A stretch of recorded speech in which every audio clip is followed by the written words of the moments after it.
O nosso entrevistado de hoje é o capitão Wagner. O capitão Wagner é presidente estadual do União Brasil.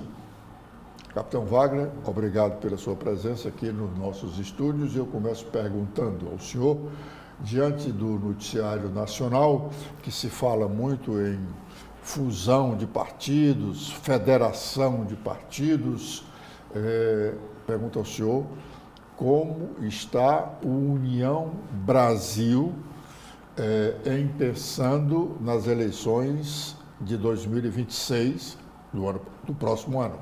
Olá, meu amigo Edson, saudar aqui a audiência da TV da Transparência e lembrar que o União Brasil já é resultado de uma fusão entre o PSL e o DEM, né? O partido ficou grande a partir dessa fusão e tem conversado com outras agremiações, como o PP e o Republicanos, para a possibilidade de uma outra fusão, agora no formato de federação, que deixa os partidos independentes financeiramente, mas que agrega tempo de TV, que agrega chapa na discussão da composição para as eleições gerais, que acontecem em 2026. Então, o partido ainda conversa na possibilidade de uma federação e a gente tem visto muitos partidos falando em federação, em fusão, em incorporação.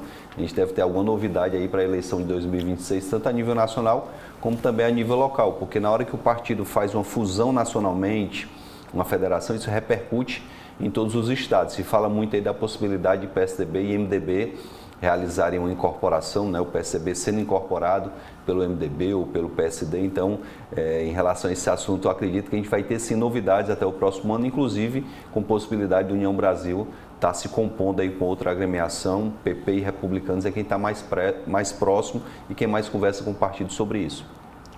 Capitão Wagner, vez por outra, até a eleição passada, se falava aqui em mudanças no União Brasil.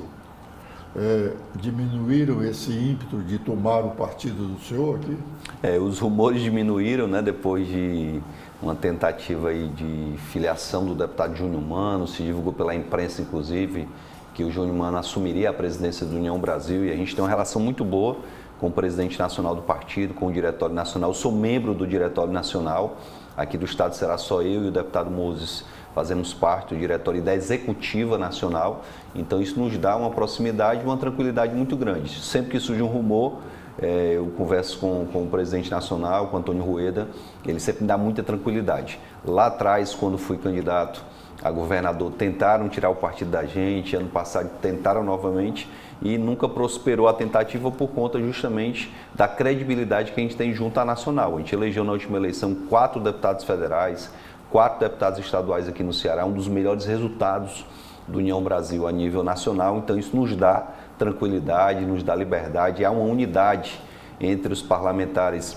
de que eu deva continuar o meu mandato de presidente da União Brasil até o final. Meu mandato vai até março de 2027, portanto, eleição de 2026 estaria sob o nosso comando, então estou muito tranquilo em relação a isso, tanto em relação às questões locais, como também a questão nacional, pela proximidade e o respeito que a nacional tem comigo. Capitão Wagner, nós estamos há pouco mais de um ano das eleições gerais de 2026, eleições para presidente da República, né, para governador de estado, 2 vagas de senador para cada estado brasileiro, deputados federais e deputados estaduais. E já se comenta aí articulações de partidos para a formação de suas chapas para a disputa do ano que vem. Qual é a posição do União Brasil hoje aqui em relação à perspectiva de 2026?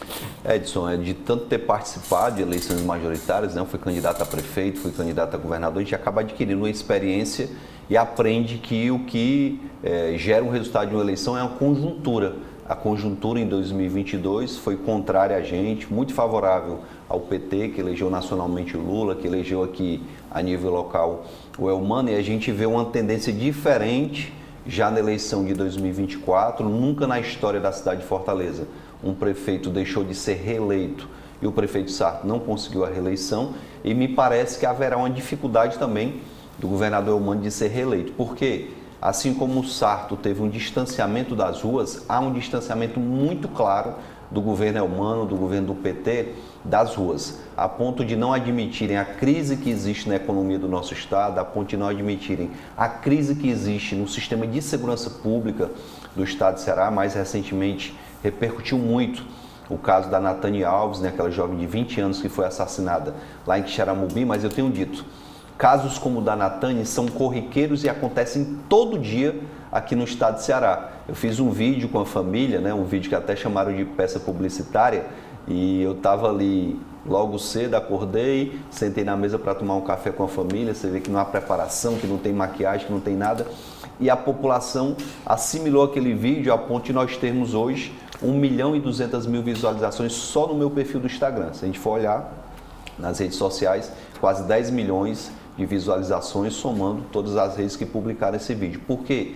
Porque a gente falou de forma simples de um fato que está impactando na vida do cearense e, infelizmente, Edson, o cearense se acostumou a pegar o celular, olhar o computador e passar por assassinatos como se fosse a coisa mais natural do mundo. O governo do PT tornou natural a violência, as mulheres decapitadas, o feminicídio e vários outros problemas relacionados à segurança pública. Quando eu vi o governador recentemente vir a público para se posicionar logo e dizer, olha, eu não tenho nada a ver com esse acordo aí do PCC e do Comando Vermelho que foi noticiado pela imprensa. Por que ele faz isso? Porque ele sabe que haverá uma redução do número de assassinatos, provavelmente já em fevereiro, e essa redução vai ser causada justamente por conta dessa ação do crime, não por uma ação do Estado. O Estado, infelizmente, não mostrou a que veio na área da segurança pública. Eu me lembro na campanha, Edson, que o governador dizia, eu vou cuidar pessoalmente da segurança pública. E como é que a segurança está aos cuidados do governador Elmano? Então isso vai ser discutido na campanha. Eu tenho plena convicção que o cearense está muito atento a isso, e nós que fazemos parte da oposição temos o papel de cobrar e de nos prepararmos para a eleição que virá em 2026. Respondendo ao seu questionamento, União Brasil vai estar, logicamente, mais uma vez na oposição, porque o povo cearense nos colocou na oposição na última eleição em 2022. Não faz sentido a gente aderir a um governo a qual a gente foi adversário na última campanha. E a gente vai apresentar nossos nomes, nossos quadros para essa disputa. Está aí o Moses Rodrigues, que foi colocado pelo Oscar como uma opção para disputar um cargo majoritário. O meu nome está à disposição, temos o nome do Roberto Pessoa, temos outros nomes também do partido de deputados federais que, por exemplo, podem concorrer a um cargo majoritário, a senador, a governador, a vice. Então, são muitos espaços que a gente tem a convicção que devem ser ocupados de forma unitária pela oposição. Um partido só não pode querer ocupar todos os espaços, uma liderança só não pode querer ser dona da eleição, tem que ter a humildade de conversar com os demais membros da oposição, e é isso que eu tenho feito. O que tem me aproximado, por exemplo, do Roberto Cláudio, é esse sentimento de apresentar para o Estado de Ceará uma opção diferente dessa que está posta, que é a do PT. Então, temos a convicção disso e vamos construir para 2026 uma chapa que tenha condição de fazer frente e apresentar um projeto com um modelo econômico diferente, que gere oportunidade para os jovens, um modelo de segurança diferente, como acontece lá em Goiás, que muitas vezes, Ed, se tem a discussão, mas a legislação penal é relacionada ao Congresso Nacional, não é responsabilidade do Estado. Mesmo com a legislação penal que aí está, o governador de Goiás conseguiu reduzir a violência em Goiás. O governador Tarcísio em São Paulo conseguiu também. Outros governadores no Sul e até aqui no Nordeste têm conseguido dar sua parcela de contribuição. Está na hora de fazer um debate sério sobre a responsabilidade do município, do Estado e da União em relação à questão da segurança pública. A gente vive um momento aqui em Fortaleza que Prefeitura, Governo do Estado e Governo Federal, os três estão sob o comando de um mesmo partido e eles não conseguem apresentar sequer uma solução viável para esse problema que maltrata muito o Ceará, que é o problema da violência. Capitão Wagner, o senhor já começou a falar aí sobre a oposição, sobre falhas do governo do Estado. Mas nós temos dois grandes espaços aqui no Estado, como todos os outros estados têm, né? A Câmara Municipal da capital, a Assembleia Legislativa do Estado, que são locais em que a oposição ou as oposições poderiam mostrar realmente que estão vigilantes e dizer para a sociedade no sentir delas, oposições, o que é que está acontecendo nos governos. E nós não vemos esse movimento nem na Câmara Municipal, nem na Assembleia Legislativa, como nós não vemos como entenderíamos ou entendemos que deveria ser. Porque há manifestações, sim, por exemplo, do seu próprio partido, vez por outra, ou quase que constantemente, está lá o deputado Sargento Reginaldo fazendo pronunciamentos sobre questionamentos da administração estadual, menos lá na Câmara Municipal. Por que a oposição não estimula os seus a utilizarem esses espaços? Edson, eu acredito que a política está passando por um processo onde os políticos estão tentando entender um novo formato de se comunicar. Eu sou de um período em que eu era deputado estadual e quando eu subi à tribuna, os quartéis do Estado de Ceará paravam para escutar o meu discurso, grande parte da política parava para assistir minha fala na Assembleia Legislativa. Isso aconteceu com o deputado Heitor Ferrer, lá atrás, quando era um grande líder da oposição, trabalhando quase sozinho. E hoje a forma de se comunicar ela tem mudado. Aqui a TV da Transparência é um exemplo. É um exemplo de uma mídia alternativa que pode ser utilizada para você fazer um debate político, fazer um debate e uma crítica ao governo do Estado. E acredito que está faltando aí aos integrantes da oposição na Assembleia e na Câmara sentar para fazer esse debate, essa crítica de forma mais orgânica e organizada, utilizando o espaço que existe na tribuna da Assembleia, utilizando a rede social, utilizando as mídias alternativas, como é o caso aqui da TV da Transparência, que dá a oportunidade para a oposição falar, para a base do governo falar. Tem algumas mídias, como a TV da Transparência, que dão essa oportunidade, mas nem todo veículo de imprensa nos dá essa oportunidade de um bom debate. Então está faltando aos integrantes da oposição, e olha que a Assembleia Legislativa hoje, a gente pode dizer que tem um número considerável de parlamentares da oposição. A gente tem, por exemplo, 4 deputados do PDT que se colocam como oposição, temos 3 do PL, 3 do União Brasil, só aí nós temos 10 deputados. Temos a deputada Emília, também do PSDB, que hoje se coloca como oposição na Assembleia. Já na Câmara a gente tem uma ampla maioria de deputados, aliás, vereadores do PL. Temos aí o Noélio, do União Brasil, se colocando também como oposição, e é um número menor, mas acredito que está faltando essa organização, está faltando sentar e discutir. Eu, a nível de União Brasil, estou chamando a bancada, estou conversando, e a gente, inclusive, está discutindo esse formato de comunicação que precisa ser debatido, porque a população está cansada desse discurso, né? Eu venho para cá, eu me preparo, eu visto o terno, eu coloco aqui minha gravata, mas o povo está muito mais antenado em comunicações alternativas, em situações como a que eu acabei de falar, de um vídeo que eu fiz em casa, com a família na mesa de café, que teve uma repercussão que nem a gente esperava. Então a gente tem procurado se comunicar de forma diferente para também fazer com que o eleitor ele escute o que nós estamos falando e também acredite no nosso projeto. Capitão Wagner, o senhor sempre tem falado em segurança.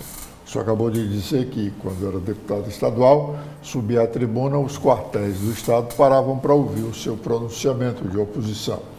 O senhor sempre atuou nessa área da liderança, nesse campo. Não está na hora de mudar o discurso? Olha, se eu tenho, né, se você pegar o momento que eu disputei a eleição de prefeito, eu discuti a economia da cidade, eu discuti a mobilidade urbana, eu discuti iluminação pública, eu discuti limpeza pública, saneamento básico, eu discuti a cultura da cidade de Fortaleza, e na hora que se puxar o debate para qualquer outro tema, eu acredito que eu estou preparado para fazer o debate e a discussão. Mas o tema segurança hoje é tão latente, Edson, é tão evidente no nosso dia a dia, é o único tema que afeta da classe A, a classe D e a classe E. Infelizmente, hoje é preciso se discutir e é preciso encontrar mecanismos, Edson, para resgatar a capacidade de indignação do cearense. O cearense não se indigna mais.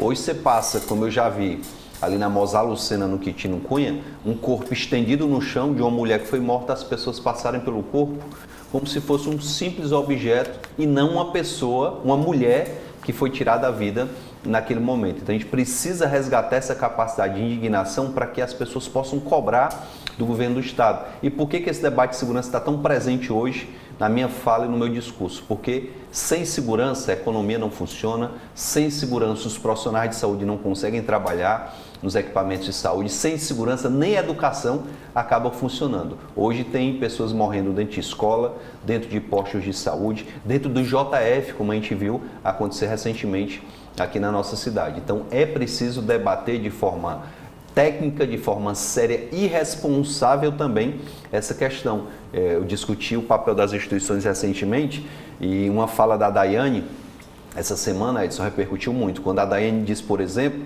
que os 3 bandidos que mataram a Natane, caso não tivessem dinheiro para pagar os advogados, teriam a Defensoria Pública para fazer a sua defesa. E muitos defensores se revoltaram com a fala da Daiane, que é a mais pura verdade. É tão verdade e é tão revoltante, me perdoem os defensores falar isso aqui, que nós tivemos os defensores pedindo a liberdade de 3 monstros que mataram uma menina de 20 anos que estava saindo da igreja em pleno domingo. Infelizmente, isso é fato, a gente precisa noticiar e a população se revolta ao saber que nós pagamos o salário do defensor para o defensor realizar o papel constitucional dele, mas a gente não tem nenhuma lei que obrigue o defensor a pedir a liberdade de 3 monstros que tiraram a vida daquela jovem da forma cruel como tiraram. Bom, a Daiane, citada aqui pelo capitão Wagner, é a deputada federal, mulher dele. Daiane é casada com o capitão Wagner.